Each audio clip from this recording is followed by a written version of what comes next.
요즘 스마트폰에 중독된 사람들이 정말 많다고 합니다.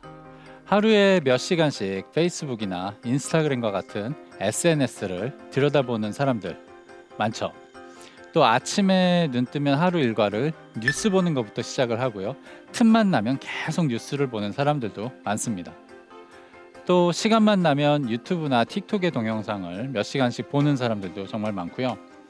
밤마다 자기 전에 쇼핑 앱에 들어가서 한참 동안 물건 구경을 하다가 구매하기 버튼을 누른 다음에야 잠이 드는 그런 분들도 많습니다. 많은 분들이 지금 뜨끔하실 것 같아요. 사실 우리가요, 스마트폰을 필요할 때만 사용하면 참 좋은데 일단 사용하기 시작을 하면은 잘 멈추지를 못합니다.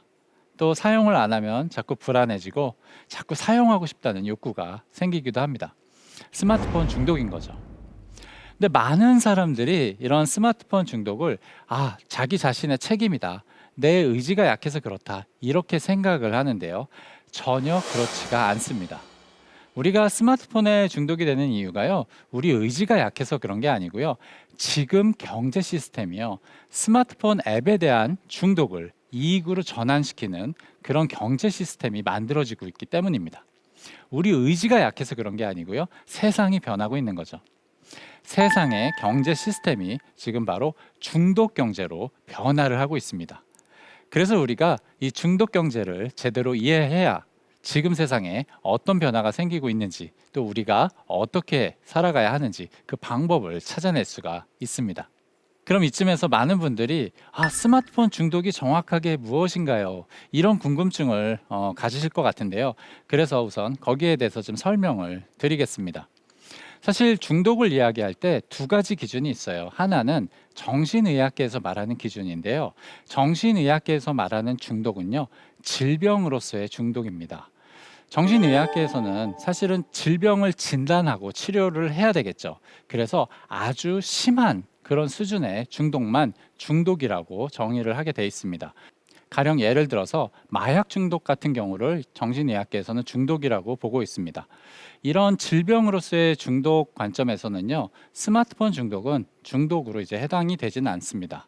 하지만 우리가 보다 넓은 의미에서 중독을 바라봤을 때, 가령 예를 들어서 질병과 같이 아주 강한 수준은 아니더라도 이런 약한 수준의 중독이나 중간 정도의 수준의 그런 중독을 우리가 중독이라고 보면은 스마트폰 중독도 분명히 중독에 해당이 됩니다. 실제로 학계에서 사용하는 기준이 있는데요. 예를 들어서 내가 이 스마트폰 앱에 대해서 평소에 생각을 굉장히 많이 하게 되는지, 또 앱을 사용하면은 기분이 변화하는지, 또 앱을 사용하지 않을 때 불안하거나 자꾸 앱을 사용하고 싶다는 욕구가 생겨나는지, 이런 기준들이 사용이 됩니다. 이런 기준에서 보게 된다면 많은 분들이 스마트폰 중독에 해당하실 겁니다. 저도 한때 스마트폰에 중독이 된 적이 있었습니다. 그런데 정말 중요한 사실이 하나가 있는데요. 사실 마약 중독이든 스마트폰 중독이든 모두가 뇌의 같은 영역과 관련이 된다는 점입니다. 바로 보상회로라는 곳인데요. 여기가 딱 한 곳은 아니고요. 여러 곳이 함께 작동을 합니다. 그래서 전자기판의 회로처럼 우리가 회로라는 표현을 합니다. 그래서 보상회로라고 부르는데요. 이 보상회로는요, 사람에게 가치가 있거나 생존에 도움이 되는 것에 반응을 하는 그런 곳입니다. 이 보상회로는 돈이라든가 술, 우리가 갖고 싶은 제품, 또 다른 사람에게 받는 사랑이나 칭찬, 이런 것들에 반응을 하는데요. 이 보상 회로가 자극이 되면요, 우선 쾌감이 느껴지고요. 동시에 도파민이라는 호르몬이 분출이 됩니다. 이 도파민은 욕구를 만들어내는 그런 호르몬인데요. 이 도파민이 분출이 되면요, 보상 회로를 자극시킨 그 대상을 우리가 계속 가지고 싶다라는 그런 강한 욕구가 생겨나게 됩니다. 이 보상 회로가 아주 강하게 자극이 되면은 중독이 생기게 되는 거죠.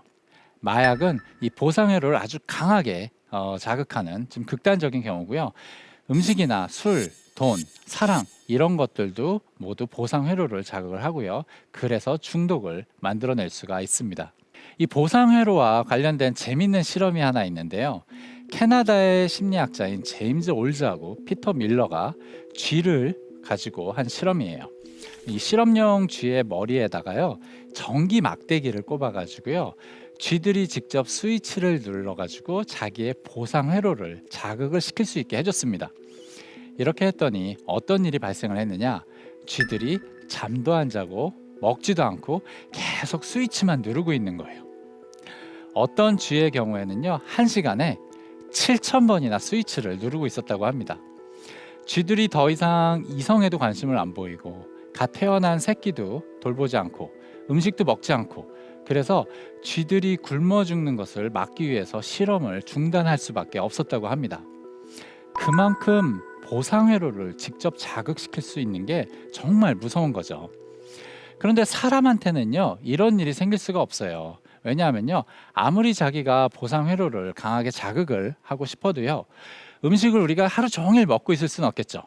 또 술도 너무 많이 먹으면 배가 부르거나 거부 반응이 생깁니다. 사실 운동도요, 보상 회로를 자극을 하는데요, 운동도 체력의 한계가 있기 때문에 우리가 하루 종일 운동을 할 수 있지는 않겠죠. 또 운동을 너무 많이 하면은 부상이 생기기도 합니다. 또 돈이나 갖고 싶은 제품, 사랑, 이런 거 얻으려면 정말 많은 노력이 필요합니다. 그래서 현실에서는요, 사람이 아무리 자기가 하고 싶어도 자기 보상 회로를 계속 자극을 시키는 게 불가능합니다. 좀 더 정확하게 이야기를 하자면요, 불가능했었죠. 근데 이게 이제 가능해지고 있습니다. 바로 스마트폰 때문인데요. 우리가 사용하는 스마트폰 안에는요, 사람의 보상 회로를 자극하는 것들이 정말 가득합니다. 이 페이스북이나 인스타그램 같은 SNS를 사용하다 보면요, 다른 사람들에게 이 칭찬과 사랑을 정말 쉽게 받을 수가 있습니다. 또 쇼핑 앱을 구경하다 보면 깜짝 할인이나 깜짝 선물을 받게 되죠. 또 동영상을 보다 보면은 우리를 흥분시키는 그런 콘텐츠에 자주 노출이 됩니다. 그런데 이 스마트폰이라는 게 24시간 우리가 이용할 수가 있죠. 또 많이 사용한다고 해서 배가 부르거나 질리지도 않죠. 또 부상을 당할 염려도 별로 없습니다. 그리고 대부분 처음에는 무료로 제공이 됩니다. 사실상 우리한테요, 24시간 보상 회로를 자극시킬 수 있는 이런 스위치가 주어진 거나 마찬가지입니다. 그렇기 때문에 우리가 일상 속에서 쉽게 스마트폰에 중독이 될 수밖에 없는 거죠. 그래서 지금 우리의 모습을 호모 아딕투스라고 부를 수가 있습니다. 여러분들 현생 인류를 학문적으로 뭐라고 부르는지 혹시 아세요?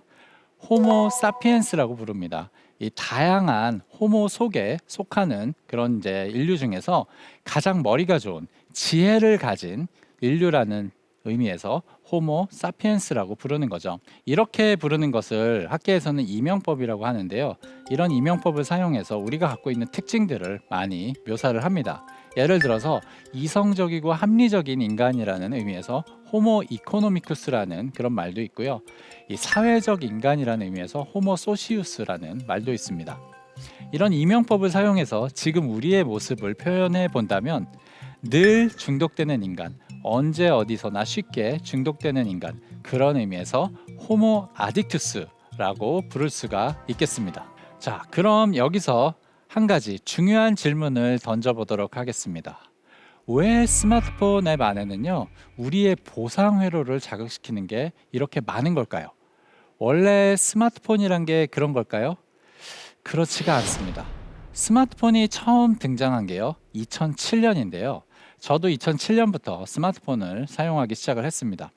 그런데 여러분들이 2007년에 스마트폰을 생각을 해보시면요, 스마트폰이 키보드가 없어지고 이 인터페이스가 바뀌었을 뿐이지만 기존의 전화기하고 아무런 차이가 없었습니다. 그 안에 들어있던 앱들은요, 사실 중독성이 전혀 없었어요. 그런데 최근 들어서 지난 2, 3년 동안 갑자기 스마트폰 앱들의 중독성이 매우 강해지기 시작을 하고 있습니다. 그 이유가 바로 지금 중독 경제가 시작이 되고 있기 때문입니다. 중독 경제란 디지털 기기에 대한 중독을 이익으로 전환시키는 경제 시스템을 말하는데요. 중독을 만드는 게 지금 시대에 가장 중요한 비즈니스 모델이 되고 있는 거죠. 그래서 스마트폰 앱들의 중독성이 강해지고 많은 사람들이 쉽게 중독이 되고 있는 겁니다. 지금 현재 우리가 살고 있는 세상의 경제 시스템이 중독 경제로 패러다임 전환이 일어나고 있는 거죠. 그래서 지금 기업의 사업 방식과 마케팅 방식에 정말 큰 변화가 생기고 있고요. 이 중독 경제를 살아가는 개인의 사고방식과 일상생활에도 많은 변화가 생기고 있습니다. 사업을 하는 사람이라면 이 중독 경제를 제대로 이해해야 새로운 사업의 기회를 찾을 수가 있습니다. 그리고 중독 경제 속을 살아가는 우리 개인들은요, 이 중독 경제를 제대로 이해해야 우리가 원하는 삶, 행복한 삶을 살 수가 있고 또 성공을 할 수가 있습니다. 지금부터 이 중독 경제라는 게 어떤 의미를 가지는지에 대해서 보다 자세하게 설명을 드리도록 하겠습니다. 저는 20세기 이후의 소비재 시장을요, 3단계로 구분을 하는데요. 첫 번째가 제품 경제 시대, 두 번째가 관심 경제 시대, 그리고 이제 세 번째 중독 경제 시대, 이렇게 3단계로 구분을 합니다. 이 각각의 단계에 대해서 좀 설명을 해보도록 하겠습니다. 먼저 제품 경제 시대인데요. 20세기 초반부터 중반까지를 저는 제품 경제 시대라고 부르고 있습니다. 우리가 사용하는 많은 제품들이요, 사실은 20세기 초반에 발명이 되기 시작을 합니다. 예를 들어서 진공청소기, 전기세탁기, 에어컨, 이런 제품들이요 20세기 초에 발명이 됩니다. 당연히 사람들은 이런 신제품을 가지고 싶겠죠. 워낙 좋은 제품이고 획기적인 제품들이니까요. 그런데 이런 제품을 만들 수 있는 회사는 아주 극소수에 불과하겠죠. 그렇기 때문에 제품이 희소성을 가질 수밖에 없습니다. 제품이 희소성을 가지기 때문에 이런 제품을 만들 수만 있으면 고가에 판매를 할 수가 있겠죠. 그래서 제품을 만드는 능력이 기업의 이익에 가장 중요한 시대, 그런 의미에서 제품 경제 시대라고 저는 부르고 있습니다. 전기 세탁기를 한번 예로 들어보도록 하겠습니다. 우리가 지금 사용하는 전기 세탁기가 처음 발명이 된 게 1907년입니다. 알바 피셔라는 사람이 토르 세탁기라는 최초의 전기 세탁기를 세상에 내놓게 되는데요. 그리고 이 세탁기 분야의 아주 유명 브랜드인 월풀도 1911년에 자신들의 첫 세탁기를 내놓습니다. 이 당시에 전기 세탁기 가격이요, 미화 $100 정도 했어요. 같은 시기에 교사 월급에 대략 한 2.5개월치에 해당을 합니다. 우리가 현재 교사의 월급을 대략 한 400만 원 수준으로 만약에 가정을 한다면 당시의 세탁기 가격이요, 무려 1000만 원에 해당을 하는 겁니다. 어마어마하게 비싼 거죠. 그만큼 이런 신제품들은 희소성이 있었기 때문에 고가에 판매를 할 수가 있었고요. 기업은 큰 이익을 얻을 수가 있었습니다. 이게 단순하게 당시에 물가가 낮았던 것은 아니에요. 당시에도 흔했던 제품은요, 지금하고 가격 차이가 거의 나질 않습니다. 예를 들어서요, 당시에도 흔했던 우유의 경우에는요, 2리터 우유의 가격이 1910년대쯤에 약 5,000원, 6,000원 수준이었어요. 지금하고 비슷하죠. 그래서 당시에도 흔했던 제품은 지금하고 가격 차이가 별로 나지 않고요. 이런 신제품들은 희소했기 때문에 아주 고가에 판매를 할 수가 있었죠. 제품이 가진 희소성이 큰 가치를 만들어내는 그런 시대였습니다. 그래서 제품을 만들어내는 능력 자체가 최고의 비즈니스 모델이었죠. 이 시기를 제품 경제 시대라고 부를 수가 있습니다. 그러다가 20세기 중반으로 넘어서면서요, 이 기업의 제품 제조 기술이 비약적으로 발달을 하기 시작을 합니다. 그러다 보니까 비슷한 수준의, 비슷한 품질의 제품을 만드는 회사들이 많이 생겨나기 시작을 해요. 자, 생각을 한번 해보도록 하겠습니다. 비슷한 수준의 제품을 만드는 회사들이 많이 생겨나면 무슨 일이 생기기 시작하죠? 네, 맞습니다. 본격적으로 경쟁이 시작이 됩니다. 자, 그러면 기업이 경쟁에서 이기려면요, 어떻게 해야 되겠죠? 소비자들로 하여금 자신의 제품이 우수하다고 생각하게 만들어야 되겠고요. 소비자의 마음속에 내 제품을 갖고 싶다라는 그런 욕망을 가지도록 해야 되겠죠. 그래서 중요해지기 시작을 한 게 바로 마케팅과 광고입니다. 여러분들 경영에서 마케팅이라는 게 너무 당연한 것처럼 생각을 하실 텐데요. 사실 마케팅의 역사가 그렇게 길지는 않습니다. 최초의 마케팅 교재로 알려진 책이 있어요. 로 엘더슨의 마케팅 행동과 경영 활동이라는 책인데요. 이 책이 나온 게 1957년입니다. 그리고 그 이후에 비슷한 마케팅 도서들이 나오기 시작을 합니다. 1950년대 후반, 1960년대부터 본격적으로 마케팅의 시대가 시작되었다, 이렇게 볼 수가 있는 거죠. 그리고 때마침 텔레비전이 사람들 사이에 보급이 되기 시작을 합니다. 그러면서 방송사와 기업 사이에 협력 시스템이 구축이 되기 시작을 하는데요. 여러분들은 방송사가 사람들을 위해서 재밌는 방송을 만든다고 생각하기 쉬운데요. 방송사가 아무 이유 없이 사람들한테 재밌는 방송을 만들어서 보여주진 않겠죠. 방송사 입장에서도 방송을 만드는 게 이익에 도움이 되기 때문에 방송을 만드는 겁니다. 그래서 방송사는 재밌는 방송을 만들어서 사람들의 관심을 텔레비전에 붙들어두고, 그때 기업은 텔레비전을 보는 사람들에게 자신의 제품에 대한 광고를 보여주는 거죠. 그래서 방송사와 기업 사이의 협력 시스템이 구축이 되는데요. 이 시기를 관심경제 시대라고 부를 수가 있습니다. 텔레비전에 대한 관심을 이익으로 전환시킨다는 의미에서 관심경제라고 부를 수가 있는 거죠. 이 협력 시스템이 효과적으로 작동을 하면서 이 방송사와 광고 회사들이 지난 5, 60년 동안 아주 크게 발전을 하게 됩니다. 사실 이 관심경제가요, 이 소비재 시장에 있어서 지난 60년 동안 가장 중요한 비즈니스 모델이었는데요. 근데 한 가지 단점이 있습니다. 어떤 단점이 있냐면요. 사실 우리가 텔레비전에서 광고를 보내주려면요. 우리가 텔레비전에서 광고를 하기 위해서는요. 방송이 끝난 다음에만 광고를 보여줄 수가 있겠죠. 그리고 방송 채널 수도 제한이 돼 있죠. 그렇다 보니까 이 광고 공간이라는 게 아주 제한적이에요. 광고 공간이 제한적이니까 광고 단가는 당연히 아주 비싸겠죠. 그래서 이런 큰 비용을 지불할 수 있는 소수의 큰 기업에게 큰 이익을 가져다 준 게 바로 관심경제 시스템의 핵심입니다. 그런데 2007년 어떤 물건이 하나 등장을 하면서 이 관심경제 시스템이 갑자기 끝나게 됩니다. 여러분들, 2007년 바로 스마트폰이 등장을 하게 되는 거죠. 여러분들 잘 아시다시피 스마트폰 안에는요, 정말 많은 앱들이 있습니다. 그리고 이게 텔레비전처럼 방송이 끝나야만 광고를 보여줄 수 있는 게 아니고요, 언제든지 이곳저곳에 광고를 보여줄 수가 있죠. 또 사람마다 다른 광고를 보여줄 수가 있습니다. 그렇다 보니까요, 스마트폰 안에 광고를 보여줄 수 있는 광고 자리가요, 기하급수적으로 늘어나게 됩니다. 광고 자리가 기하급수적으로 늘어나면 광고 가격은 크게 하락을 하겠죠. 근데 단순하게 광고 단가가 하락을 하는 것뿐만이 아니고요, 광고의 효과성은 전례 없이 높아지기 시작을 합니다. 그 이유가 이제 광고가 사람들에 대한 데이터에 기반해서 제품을 보여주기 때문인데요. 여러분들이 뭘 좋아하는지, 또 여러분들이 어떤 제품을 구경을 했는지, 이런 데이터를 얻어서 여러분들이 관심을 가질 만한 제품을 광고로 보여주죠. 그리고 우리가 한번 광고를 보고 나면은 그걸로 끝나는 게 아니고, 같은 제품에 대한 광고가 우리가 어디로 가든 계속 따라다니죠. 그래서 광고의 효과성은 전례 없이 높아지게 됩니다. 광고의 단가는 내려가고 광고의 효과성은 높아지고, 이렇게 되다 보니까 이제는요, 모든 사업자들이 광고를 하고 싶어 하고 실제로 광고를 하고 있습니다. 그렇다 보니 광고 자리를 제공하는 게 갑자기 가장 중요한 그런 비즈니스가 되기 시작을 합니다.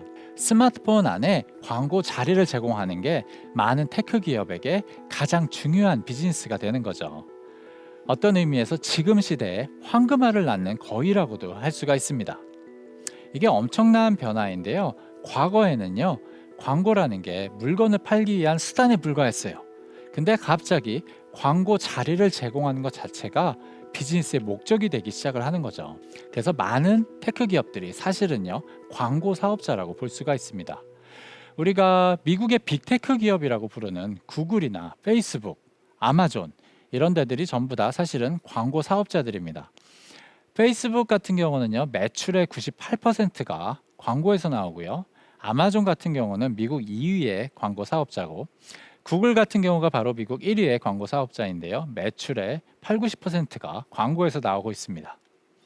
한국의 빅테크 기업이라고 할 수 있는 네이버, 카카오, 쿠팡, 배달의 민족, 이런 기업들도 사실상 광고를 통해서 큰 이익을 얻고 있는 광고 사업자라고 볼 수가 있습니다.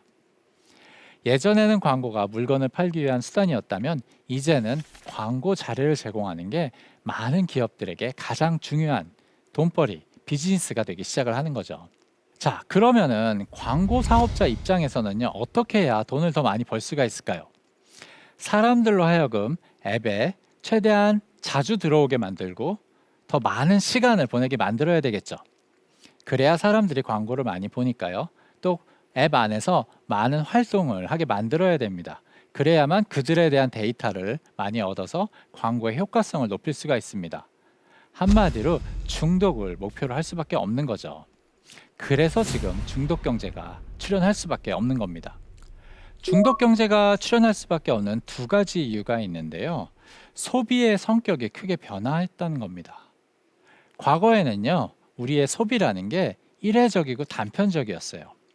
우리가 제품을 하나 사고 나면요, 그 물건이 고장 나거나 낡기 전까지는 새 제품을 잘 안 샀습니다.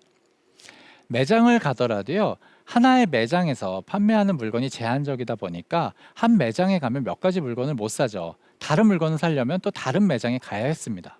이 구매 행동 자체가 굉장히 단편적이었죠. 컨텐츠에 대한 소비도 굉장히 일회적이고 단편적이었습니다. 예전에는 영화를 보기 위해서는요, 극장에 가거나 이 주말에 하는 영화를 볼 때까지 기다려야 됐습니다. 제가 어렸을 때 제일 좋아하던 배우가요, 율 브린너라는 배우인데요. 여러분들 율 브린너를 아시는지 모르겠어요. 제가 지금도 가장 좋아하는 영화를 뽑으라고 하면은 제가 어린 시절에 본 이색지대라는 영화인데요. 율 브린너가 나오는 영화입니다. 이 영화를 보기 위해서 정말로 일주일 동안 내내 이 영화 생각만 하면서 기다렸고요. 또 영화 한 편을 보고 나면은 계속 이 영화에 대한 생각을 하면서 지냈습니다. 그만큼 컨텐츠에 대한 소비 자체가 일회적이고 단편적이었죠. 근데 지금은요, 모든 소비가요, 연속적이고 확장적이에요. 워낙에 물건이 다양하다 보니까 하나의 물건을 사고 나면요, 관련해서 살 수 있는 물건이 정말 많아요. 그리고 물건을 구매해도요, 우리가 쉽게 중고로 판매를 할 수가 있다 보니까 계속 물건을 새로 사고 팔고 이런 사람들이 굉장히 많죠. 매장의 경우에도요, 한 매장이 우리 삶에 필요한 모든 제품을 사실은 판매를 할 수가 있다 보니까요, 한 매장에서 모든 제품을 구매하는 게 가능해졌습니다. 컨텐츠에 대한 소비도요, 이제는 연속적이죠. 계속 끊기지 않고 영화나 드라마를 보는 게 가능해지고 있죠. 소비가 연속적이고 확장적이기 때문에 더 이상은요, 제품 하나를 판매하는 게 더 이상 큰 의미가 없습니다. 제품 하나 판매하는 게 중요한 게 아니고요, 사람들을 더 많이 더 오래 앱에 들어오게 만드는 게 기업의 매출과 이익에 더 중요해지는 거죠. 이처럼 소비의 성격이 변화를 하기 때문에 중독 경제가 출현을 할 수밖에 없습니다. 중독 경제가 출현할 수밖에 없는 세 번째 이유가 있는데요. 전 세계적으로 사람들의 삶이 너무 단절되고 외로워지고 있기 때문입니다. 전 세계적으로 1인 가구 비율이 정말 급속하게 증가를 하고 있는데요. 한국의 경우에도 1인 가구가 정말 크게 요즘 증가를 하고 있습니다. 제가 최근에 본 자료에 따르면요, 이미 한국의 1인 가구 비율이 40% 수준에 도달을 했다고 합니다. 혼자 사는 사람들이 정말 많은 거죠. 가족을 구성해서 사는 사람들도요, 집 안에서 각자 혼자서 시간을 보내는 경우가 참 많습니다. 사람들의 삶이 단절되고 외로워지고 있는 거죠. 실제로 직장인들을 대상으로 설문조사를 해보면요, 요즘 외롭다라는 응답을 하는 사람들이 굉장히 크게 과거에 비해서 늘어났다고 합니다. 특히 MZ세대들 중에서 외로움을 호소하는 사람들이 정말 많다고 합니다. 자, 그런데 혼자 사는 사람에게 가장 어렵고 부담이 되는 게 뭔지 아세요? 바로 시간입니다. 사실 혼자 있는 시간을 잘 보내기 위해서는요, 많은 노력이 필요해요. 우리가 계획도 해야 되고요, 또 돈도 들고요. 그래서 혼자 있는 시간을 잘 보내는 게 생각보다 무척 어렵습니다.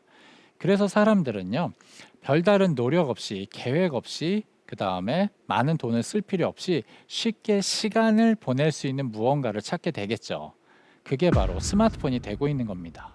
사람들의 삶이 너무 외로워지고 단절되고 있기 때문에 사람들 스스로 스마트폰 중독을 원하게 되는 그런 현상이 나타나는 거죠. 그래서 이 광고라는 게 과거에는 수단이었다면 이제는 많은 비즈니스의 목적으로 변화를 하고 있고요. 두 번째로 소비의 성격 자체가 크게 변화를 했습니다.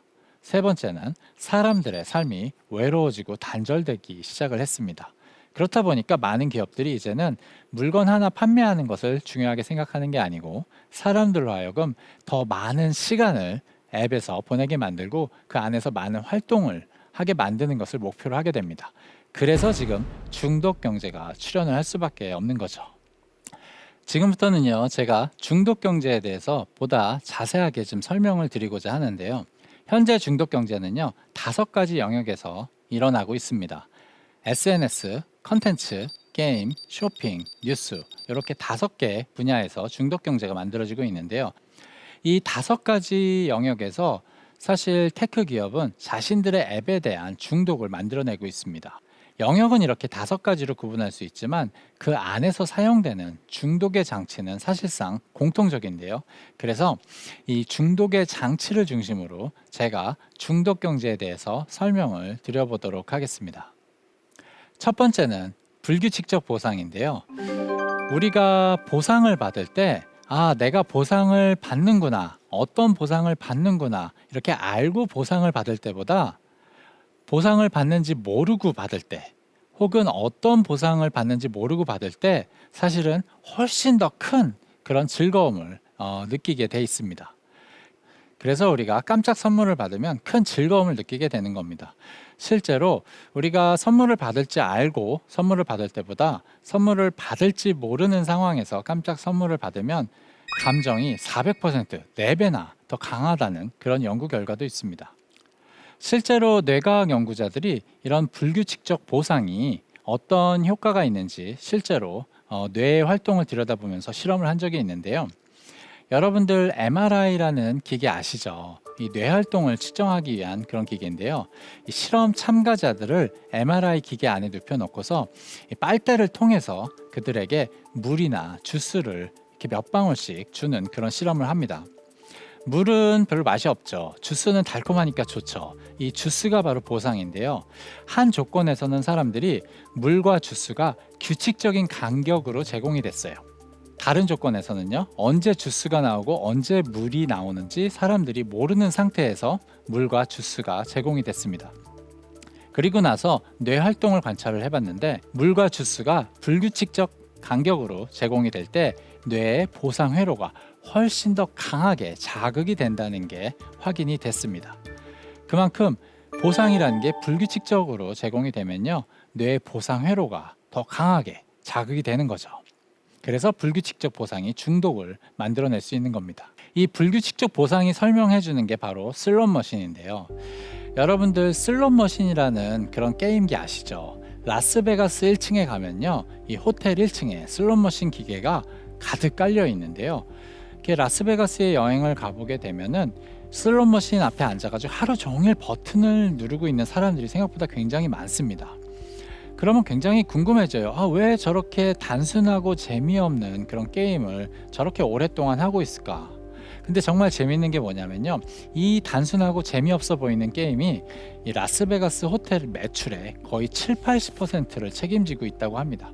그만큼 많은 사람들이 슬롯머신에 많은 시간을 보내고 슬롯머신에 중독이 되어 있다는 얘기인데요. 슬롯머신에 중독이 될 수밖에 없는 이유가 바로 불규칙적 보상입니다. 슬롯머신을 하다 보면요, 우리가 언제 상금이 나올지 알 수가 없어요. 그러다가 상금을 받게 되면요, 불규칙적 보상이 주어지는 거죠. 그러면 뇌의 보상 회로가 아주 강하게 자극이 되고 큰 쾌감을 느끼게 됩니다. 한번 이런 경험을 하게 되면요, 중독이 생기게 되는 거죠. 그래서 사람들이 이런 단순한 게임에 쉽게 중독이 되는 겁니다. 불규칙적 보상이 중독을 만들어내는 예는 우리 주변에서도 쉽게 찾아볼 수가 있는데요. 아이들이 장난감 살 때 요즘은 장난감 상자 안에 어떤 장난감이 들어있는지 모르는 경우가 많아요. 내가 뭘 사는지 모르고 사게 되는 거죠. 그러다가 자기가 원하는 장난감이 그 안에 들어있으면 아이들은 정말로 큰 쾌감을 느끼게 됩니다. 그러면서 중독이 될 수 있는 거죠.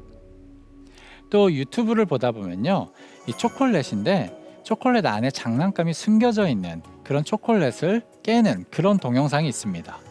이 동영상을 몇 시간씩 보는 아이들이 굉장히 많다고 해요. 사실 아이들이 장난감을 좋아하는데 그 초콜릿 안에 어떤 장난감이 들어있는지 모르는 거죠. 그러다가 장난감이 딱 나오게 되면은 자기가 기대하지 않은 순간에 자기가 보고 싶은 그런 장난감이 나오면 뇌가 쾌감을 느끼면서 거기에도 쉽게 중독이 됩니다. 이런 것들이 모두 불규칙적 보상이 중독을 만들어내는 그런 예들이라고 할 수가 있습니다. 원래는 불규칙적 보상이 가장 많이 사용이 되는 곳은 게임이었어요.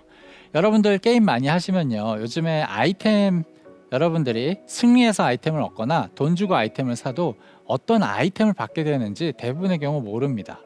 그러다가 내가 원하는 아이템, 레어 아이템, 레전더리 아이템 이런 게 나오면 굉장히 큰 쾌감을 느끼죠.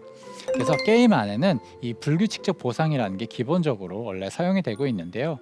근데 요즘 보면은요, 게임에만 불규칙적 보상이 사용이 되는 게 아니고요, 쇼핑 앱에 들어가서 물건을 구경하다 보면은 갑자기 기대하지 않는 순간에 할인이 뜨기도 하고요, 쿠폰을 받기도 합니다.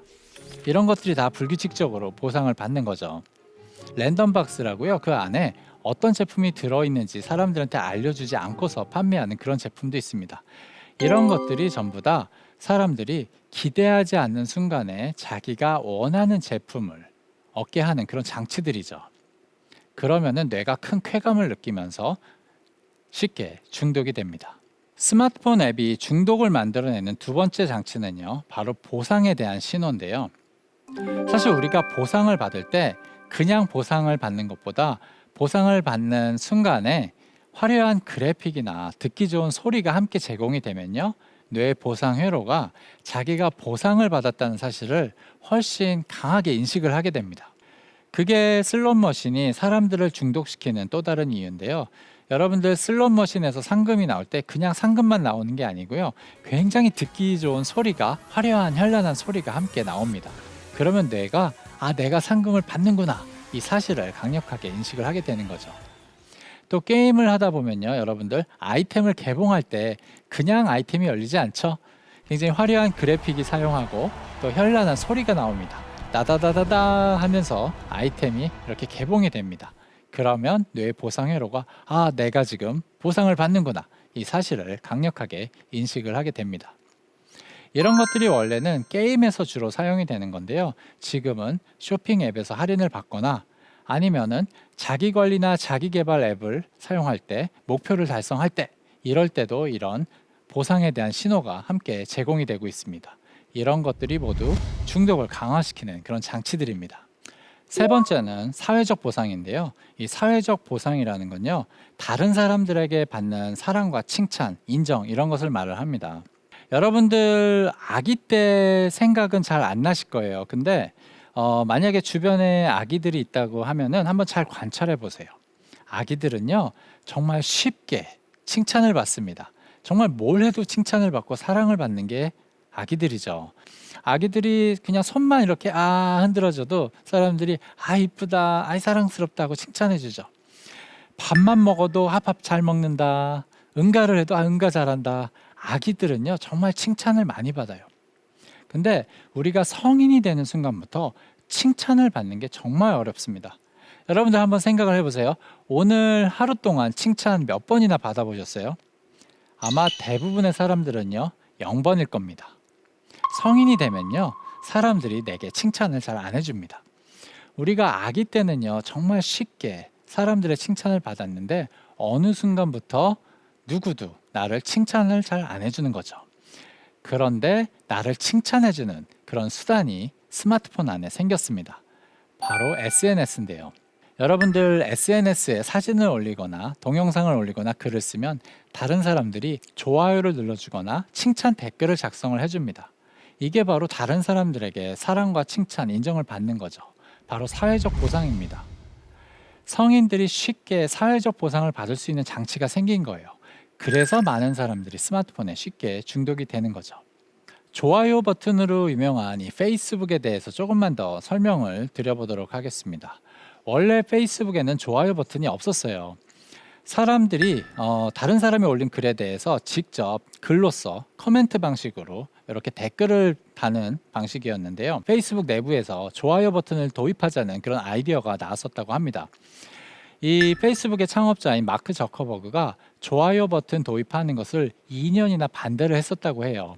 원래 페이스북은 원래 이런 게 아니다. 페이스북은 텍스트, 글이 중심이다. 그래서 반대를 했던 거죠. 그런데 이 좋아요 버튼이 결국은 도입이 됐고요. 지금 페이스북을 있게 한 장본인이라고 여겨집니다. 왜냐하면요, 이 좋아요 버튼이 정말 중독성이 강해서 그렇습니다. 여러분들 좋아요 버튼이라는 게 그냥 다른 사람들에게 내 감정이나 생각을 표현하는 그런 도구다 이렇게 쉽게 생각을 하실 수가 있는데요. 사실은 그렇지가 않습니다. 이게 내 생각을 표현하는 도구면요. 좋아요와 함께 싫어요도 표현을 할 수가 있게 해줘야 되겠죠. 그런데 페이스북의 좋아요 방식에는요. 싫어요를 표현을 할 수가 없습니다. 다른 사람들이 나한테 안 좋은 소리는 할 수 없고요. 칭찬만 해줄 수가 있는 거예요. 사람들로 하여금 다른 사람들의 사랑과 칭찬, 인정, 즉 사회적 보상만 받게 해주는 장치를 만들어낸 겁니다. 그래서 이 페이스북의 좋아요 버튼이 중독성이 강한 거고요. 그래서 이런 이유로 다른 모든 SNS나 다른 앱들이 똑같이 이 비슷한 좋아요 버튼을 모방해서 사용을 하고 있는 거죠.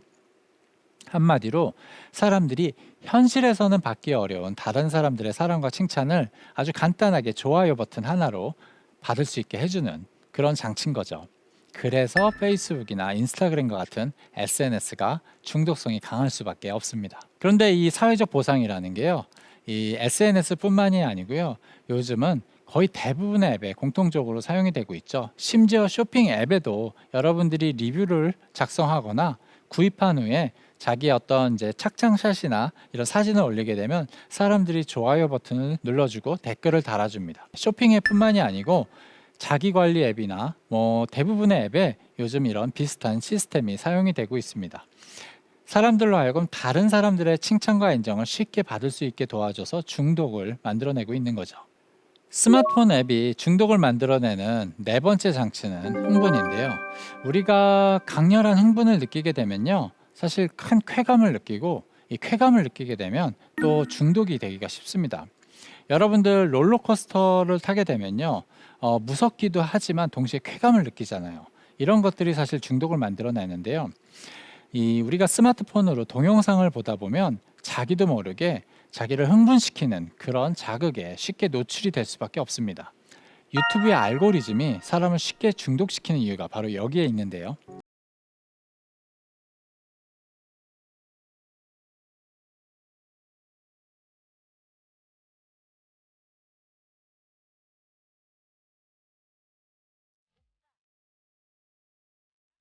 제가 페이스북에 마크 저커버그가 실제로 공개한 적이 있는 자료를 한번 보여드리도록 하겠습니다. 미국에서 사람들이 페이스북이 사람들을 너무 중독시킨다 이렇게 좀 비난을 하니까 저커버그가 이 그래프를 보여주면서 우리가 일부러 그러는 게 아니라 알고리즘의 특성상 어쩔 수 없이 이렇게 될 수밖에 없다라고 설명을 하면서 보여준 자료인데요. 유튜브나 페이스북에 올라온 동영상들이 사실 너무 자극성이 강하면요, 자체적으로 금지가 됩니다. 그러니까 너무 선정적이거나 폭력적인 컨텐츠는 금지가 되겠죠. 근데 정말 재밌는 게 뭐냐면요, 사람들의 시청 몰입도는요, 이 금지가 되는 경계선에 가까울수록 급증한다고 해요. 그러니까 너무 심하면 금지가 되겠지만 그 금지가 되는 수준에 가까울수록 사람들의 몰입도가 증가한다는 거죠. 알고리즘은 사람들로 하여금 조금이라도 동영상을 더 오래, 더 많이 보게 하는 것을 목적으로 하다 보니까 이런 컨텐츠를 보여줄 수밖에 없다라고 설명을 하면서 이런 데이터를 보여준 적이 있습니다. 이게 알고리즘의 특성인데요. 유튜브나 틱톡, 페이스북 동영상의 알고리즘은요, 사람들로 하여금 하나의 동영상이라도 더 보게 만들고 더 오래 보게 만드는 것을 목적으로 하기 때문에 알고리즘 자체가 이런 경계선에 가까운 그런 컨텐츠를 보여줄 수밖에 없고요. 그래서 사람들이 쉽게 중독이 될 수밖에 없습니다. 사실 이 흥분이라는 장치가요, 우리가 왜 뉴스에 중독이 되는지도 설명을 해주는데요. 사람의 뇌가요, 새로운 소식 자체를 보상이라고 생각을 합니다. 그래서 중독이 되는 부분도 있고요. 또 하나의 이유가 있는데요. 과거에는 뉴스라는 거를 기자들이 찍은 사진이나 영상만 뉴스에서 게재를 할 수가 있었죠. 근데 지금은 일반 사람들이 평소에 스마트폰을 가지고 다니면서 언제 어디서나 사진과 동영상을 찍어서 뉴스에 제공을 합니다. 그렇다 보니까 우리가 종종 뉴스에서 아주 자극적이거나 폭력적이거나 선정적인 그런 영상에 노출이 되는 경우들이 많아요. 우리를 흥분시키는 거죠. 아침에 눈 뜨자마자 딱 뉴스 검색을 했는데 처음 보게 되는 그런 뉴스가 굉장히 폭력적인 영상인 경우가 생각보다 많습니다. 그래서 요즘은 뉴스에도 사람을 흥분시키는 그런 컨텐츠가 많아지다 보니까 사람들이 뉴스에도 쉽게 중독이 될 수밖에 없는 거죠. 지금까지 중독을 만드는 4가지 장치들에 대해서 설명을 드렸는데요. 첫 번째, 불규칙적 보상.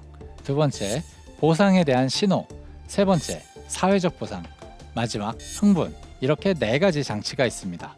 그런데 이 4가지 장치가요, 과거에는 게임과 같이 일부 영역에서만 사용이 됐다고 하면요, 지금은요 대부분의 앱에 공통적으로 들어가고 있어요. 이게 쇼핑 앱이건 SNS건 게임이건 자기개발 앱이건 정말 대부분의 종류의 앱에 공통적으로 이런 장치가 들어가기 시작을 하고 있습니다. 모든 앱들이 중독을 놓고 경쟁을 하기 시작을 해서 그렇습니다.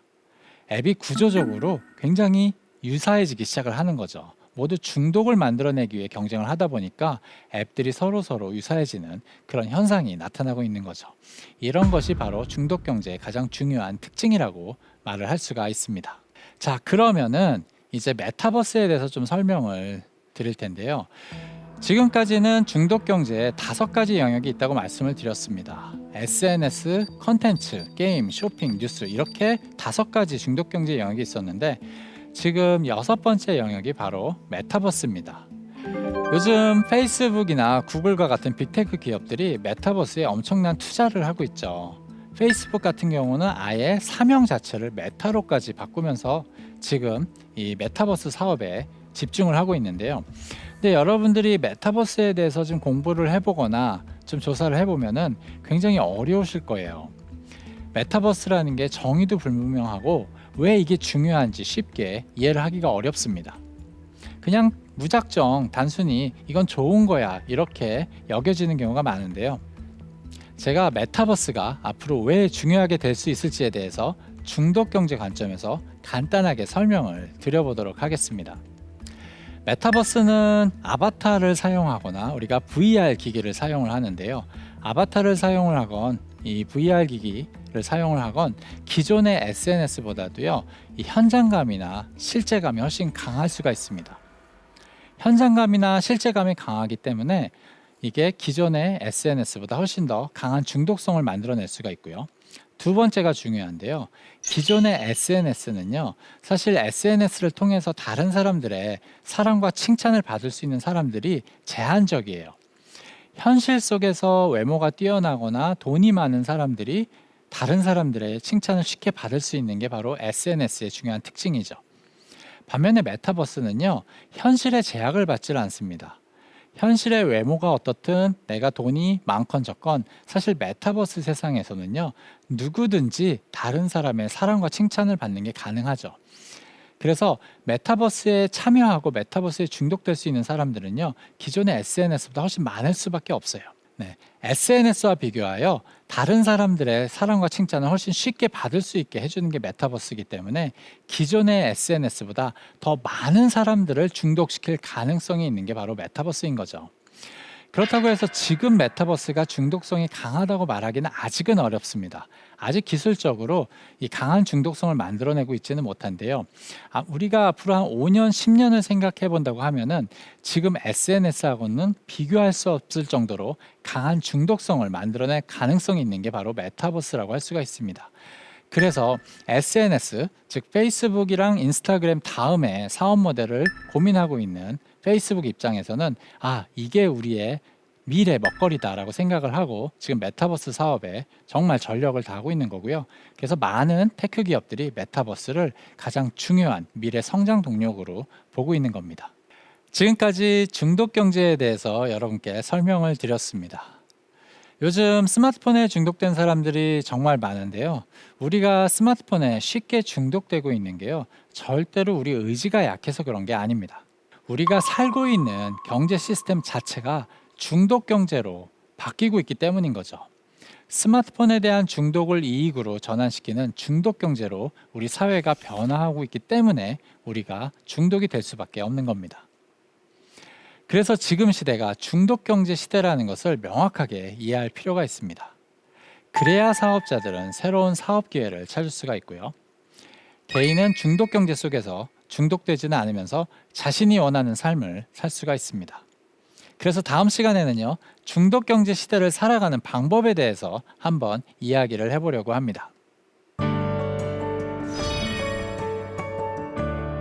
모두가 중독을 만들어내는 시대다. 중독을 이해해야 성공의 기회를 찾을 수가 있다. 지금 스마트폰 앱을 기반으로 하는 사업자들은요, 대부분 스마트폰 중독을 만들기 위해서 서로 경쟁을 하고 있습니다. 지금 중독을 놓고 무한 경쟁이 펼쳐지고 있는 거죠. 이런 시대에 중독을 제대로 이해하지 못하면요, 새로운 사업 기회를 찾기가 어렵고요, 또 자기가 원하는 삶을 살기도 어렵습니다. 우리가 중독이라는 것을요, 무작정 나쁜 것이라고 생각하고 외면할 게 아니고요, 제대로 이해하고 중독 경제 시대에 적응할 필요가 있습니다. 그래야 우리가 원하는 삶, 우리가 추구하는 행복한 삶을 살 수가 있습니다. 지금까지 대한민국 최고의 강연 최강 1교시 김병규였습니다.